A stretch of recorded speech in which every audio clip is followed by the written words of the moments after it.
The Galactic Fitness Center aboard the diplomatic station Celestial Harmony was typically the domain of non-human species. Most races in the Galactic Federation had evolved on worlds with higher gravity than Earth, giving them natural strength advantages that had become points of pride.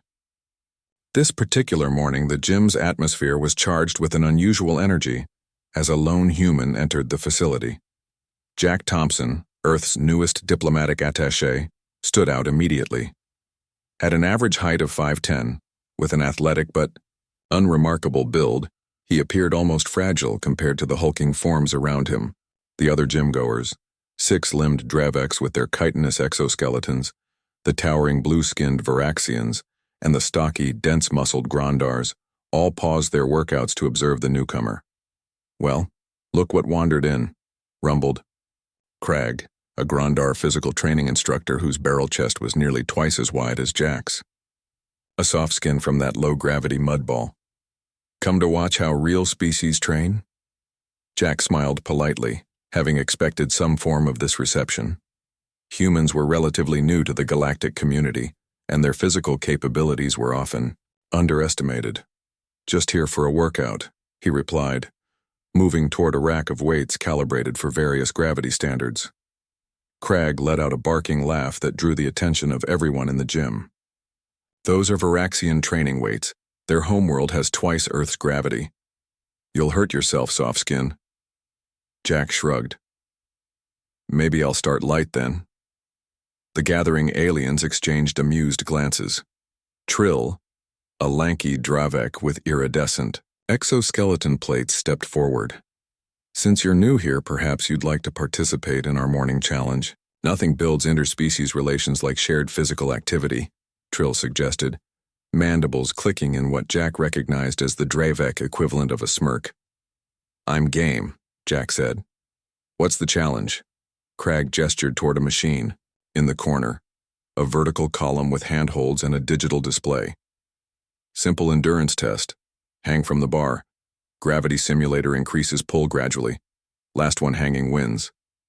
Jack recognized the trap immediately. The aliens had all evolved under stronger gravitational conditions. They assumed he would fail quickly and embarrassingly, reinforcing their perception of human weakness.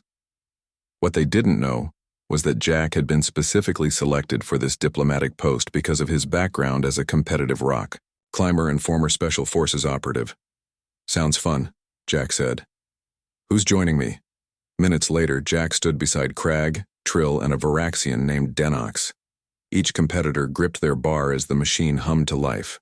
"We'll start at standard Earth gravity for the humans' comfort," Crag announced loudly, drawing chuckles from the gathering crowd. The display flashed. 1.0 G. "This is what you evolved in, soft skin," Denox said, his massive blue arms barely flexed. "We're practically floating." Jack nodded but stayed focused. He knew what was coming. The gravity increased. 1.5 G. Jack felt the familiar pull. His training regimen on Earth had included regular sessions in variable gravity chambers, preparing diplomats for different planetary conditions. This was nothing. New 2.0 G. Grondar standard, Crag grunted, looking completely at ease. "Feel your arms stretching yet, human?" Jack's muscles had begun to work harder, but his technique remained perfect. Arms slightly bent, shoulders engaged, core activated. The rock climbing community on Earth had developed specific techniques for efficiency under strain. Trill began to show signs of discomfort. The Dravek's exoskeleton was built for short bursts of strength, not sustained endurance. OG, Varaxian. "Home gravity," Denox announced proudly. "I could hang here all day." Jack's breathing had deepened, but he remained steady. The key was efficient oxygen usage, something humans had evolved to excel at due to their endurance hunting past. 5G, Trill dropped with a chittering curse. The Dravek hadn't expected to outlast the human and looked thoroughly confused. G sweat beaded on Jack's forehead. The strain was significant now, but he'd handled worse during training. The specialized finger strength developed through years of rock climbing was paying dividends. "Impressive, soft skin," Crag admitted, his own massive arms beginning to tremble slightly. 5G, Jack's technique shifted subtly. He adjusted his grip, redistributing the strain across different muscle groups. The gathered aliens watched with growing fascination. .0G Denox dropped with a surprised grunt. The Varaxian stared at Jack in disbelief. Only Crag and Jack remained. The Grondar's confidence had vanished, replaced by grim determination and visible strain. 5G, what are you made of? Crag gasped between labored breaths. Jack managed a tight smile. Just bones, muscle, and determination, like you. 6-0G Crag's grip failed. The Grondar fell to the padded floor with a heavy thud, leaving Jack alone on the bar. End program, Jack called out and dropped lightly to the floor, shaking out his arms. The gym had fallen silent. Every alien was staring at the human with new eyes. How? Crag finally asked, rising to his feet. Humans didn't evolve to be the strongest, Jack explained, but we evolved for endurance and adaptability. We can redistribute load, manage oxygen, and pace ourselves. You all have evolved for impressive burst strength but sustained effort under increasing stress. That's a human specialty. Jack extended his hand to Crag in the human gesture of sportsmanship. After a moment's hesitation, the Grondar took it. Perhaps there is more to learn about humans than I thought, Crag admitted. By evening, the story had spread throughout the diplomatic station.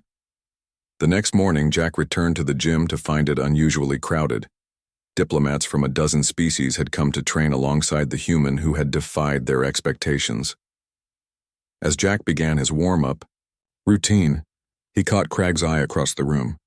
The Grondar nodded with newfound respect. In that moment, Jack knew he had accomplished more for human-alien relations in one gym session than he might have achieved in months of formal diplomatic meetings. Sometimes actions spoke louder than words, especially when those actions involved hanging from a bar under 6 times Earth's gravity.